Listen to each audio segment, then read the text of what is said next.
So, in addition to retail sales, inventory periodic and accumulating snapshots, as well as our educational student, registration systems. The last example discussed in this presentation is that of an order management dimensional model shown on this slide. At its center, just like with the retail sales and student registration, is a transactional fact table derived from the order line or order detail table familiar from the basic order entry type of an operational system right here. The dimension surrounding the order line transaction fact table is an order date dimension, okay, sales rep or employee dimension, as well as the customer and product dimensions, and a few others we don't have in our sporting goods example, such as the deal and requested ship dates. Okay, so for the rest of this presentation, we will use our sporting goods example, okay, from the beginning, from the whole beginning of the class back in I guess January, to illustrate the design of this type of a dimensional model. For a more in-depth study of the order management and other related dimensional models, see Kimball's chapter 6. So, we begin by showing the end result with dimensional tables, okay, and their surrogate keys, okay, as well as the fact table that includes those keys, as well as at the intersection of, as well as the order quantity and amount at the intersection of each of those four dimensions shown here. Although at this point we don't need to worry too much about the weak entities and identifying relationships. Every row in order line fact table is uniquely defined as a combination of the order date, customer, product, and employee.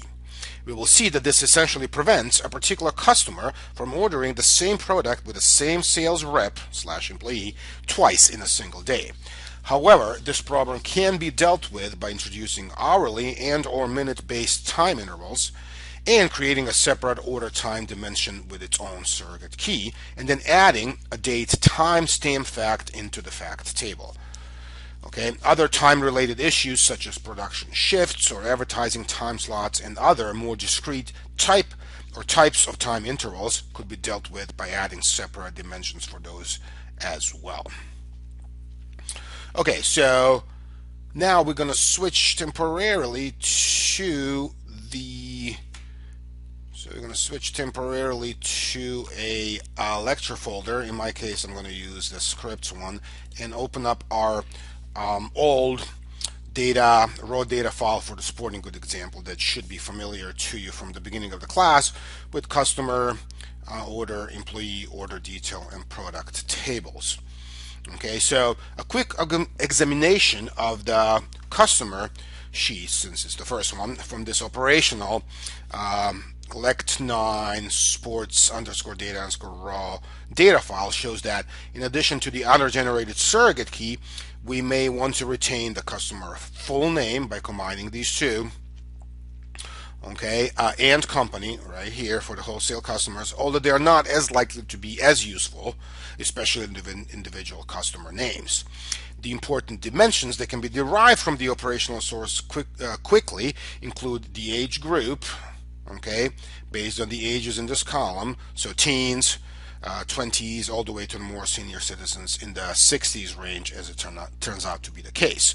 It's also important to replace the coded values such as M and F with more descriptive male and female, as well as A and R for wholesale and retail customer. A simple find and replace will do just fine for this small example. Customer address, city, state, and zip should be kept as they are, and the 3-digit area code should be extracted from the phone number if we anticipate doing any summaries based on this attribute. The credit card type, such as the American Express, Visa, and MasterCard, is good to go as it is. Finally, the credit card number should definitely be removed. There is no way to summarize on that one. And then expiration date, it might prove worth a while by summarizing some purchasing patterns based on the expiration year or month or something like that. We'll assume that that's not going to be the case though, once we actually get going with this in the next set of videos. So at this point, we'll start a blank ER assistant diagram and save it into the lectures folder, right, for the 09 underscore dim underscore model subfolder, right?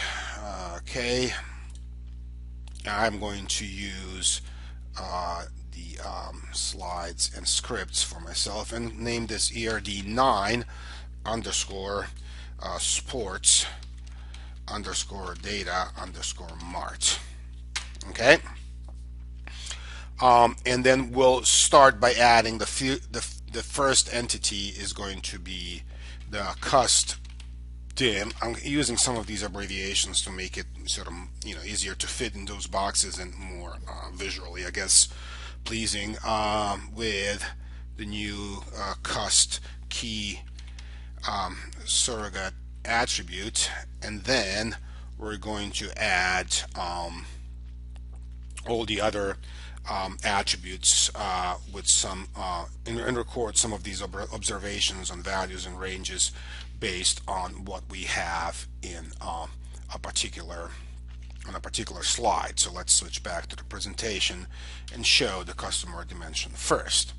Okay, so the customer dimension, okay, in addition to that surrogate primary key auto-generated during ETL, has some of these dimensions are discussed, like cust company, cust name, the age group that's based on the individual ages from the operational system, gender decoded as male for M, female for F, customer type decoded as wholesale for A and retail for R. We retain cust address, cust city, cust state, cust zip code, and then extract the 3-digit area code from the phone number, right? The customer credit card, American Express, Visa, MasterCard, as I mentioned, was good to go, and we simply dropped the credit card number and expiration date. Okay, so next we're going to move to the product dimension, okay, that also has the auto-generated surrogate key, right, auto-generated again during the ETL, with the product name, which is not as useful dimension, but it could be, and it's retained for reference. Actually, we can group along product names, if some of them are ordered often enough, quite a bit.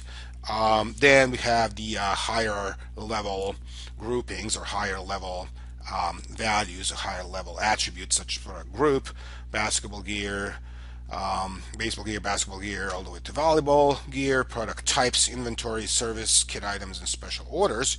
And then I use the retail prices to come up with low, less than $100, medium between 100 and 1,000, and high priced item as well. Okay, so then we switch back to the ER assistant and add the product dim, so prod dim, okay, with the product, I think it was called product key surrogate primary key attribute, right? And I think here it was also called customer key, and it was a primary key, customer underscore key. Okay, so what I'm going to do here, instead of typing all these attributes and making this video horrendously long, as well as all those observations about the attributes, I'm going to pause and do it sort of offline and then return to it. Switch